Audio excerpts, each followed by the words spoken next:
Oke, kembali ke podcast kita. Pada malam hari ini kita akan membahas tentang hukum lingkungan. Yang dimana kita akan membahas dengan Mas Vito. yang sebelah saya lagi. Saya Mas Rido. Oke, Mas Rido dan saya itu dia. Di sini kita akan membahas tentang hukum lingkungan. Apa sih dampaknya kalau kita melanggar hukum-hukum itu, teman-teman? Wah, kalau kita bicara tentang pelanggaran, berarti ini dampaknya cukup lumayan bahaya lah ya kan. Ya. Kalau kita analisis dari undang-undang, bahkan hukum lingkungan itu pidananya bisa lebih dari 10 tahun. Karena itu bisa menyebabkan pencemaran lingkungan.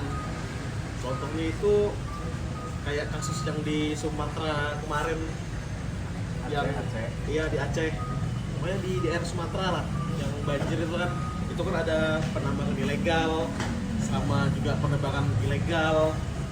Jadi sama menterinya juga sih, Menterinya juga yang kenapa enggak dari padahal itu dari tahun 2014 itu sudah diperingatkan oleh Harrison Ford yang kemarin yang aktor itu kan, yang dia bilang kenapa Taman Nasional di Sumatera itu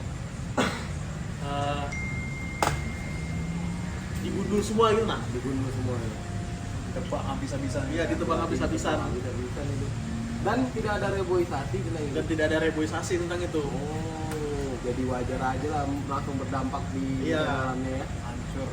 Hancur sama sekali. Karena tidak direboisasi dan akhirnya saat terjadi bencana alam, saat terjadinya hujan, ya itu banjir, Itulah yang terjadi lah pokoknya. Banjir, tanah longsor. tanah longsor. Kacau. Udah di penjara, baru lingkungan hancur ya. Ya. Itulah ya. Iya. Sebenarnya bukan cuma di Aceh sih harusnya kan. Ya. Di lingkungan-lingkungan Sebenarnya lain banyak sih, contohnya Banyak, di contohnya. IKN itu ya. yang di AKN. Nah, yang kayak pembangunan kemarin. Ya.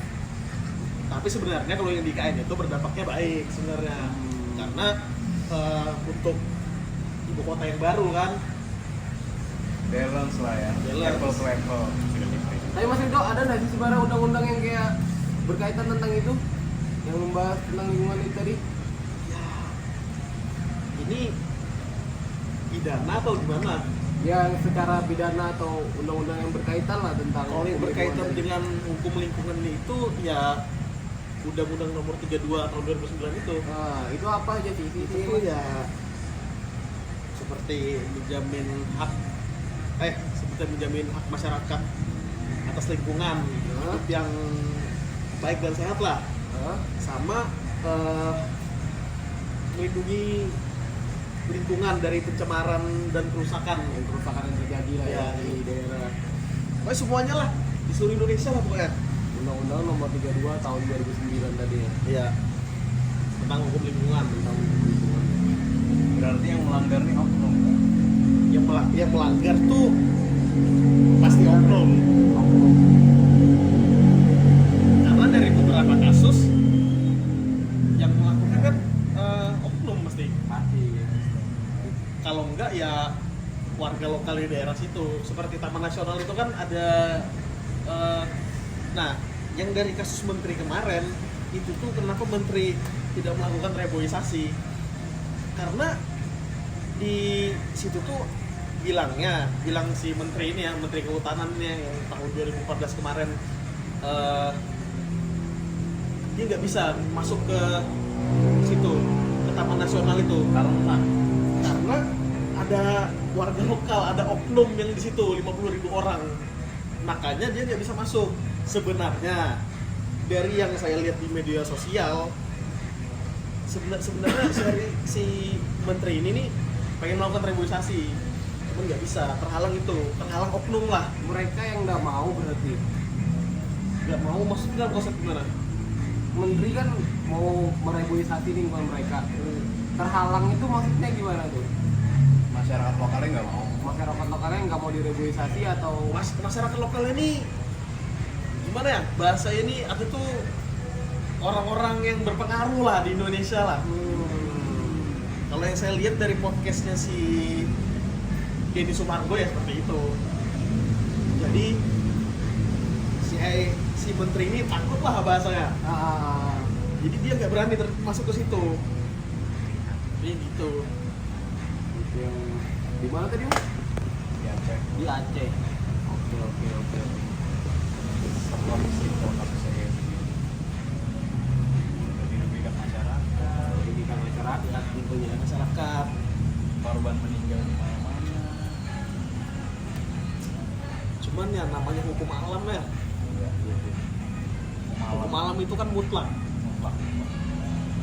Tapi ya masuk sih yang tentang hukum lingkungan yang tadi itu kan, Masuk. karena kan ada ya oknum-oknum juga lah yang terlibat di situ. Upaya kita nih untuk menghalau atau menangkap oknum ini bagaimana, Pak? Upaya. Oknumnya Ya. Atau kalau oknumnya apa ya, kalau oknumnya orang besar mungkin kita nggak bisa berbuat banyak. Kalau oknumnya masyarakat lokal, orang kecil, itu apa yang harus kita lakukan? Apakah cuma edukasi saja cukup untuk mereka lebih memperhatikan lingkungan? edukasi sih. Edukasinya sudah cukup kan? Edukasi sudah cukup.